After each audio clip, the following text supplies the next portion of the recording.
with a slick tongue and a broad vocabulary.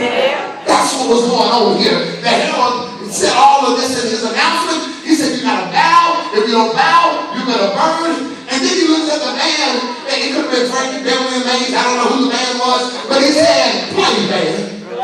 And the man began to play.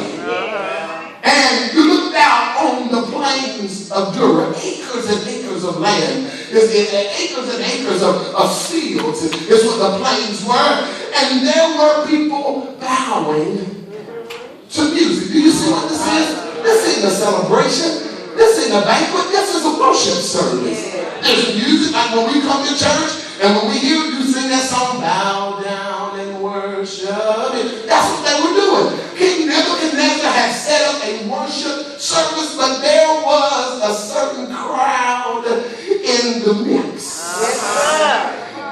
That when everybody else was bowing, they were still standing. They were called the children of Israel.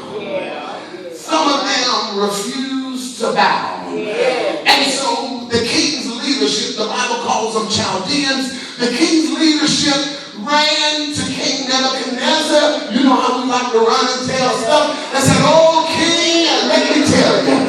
You know, we would say, child, let me tell you what I heard.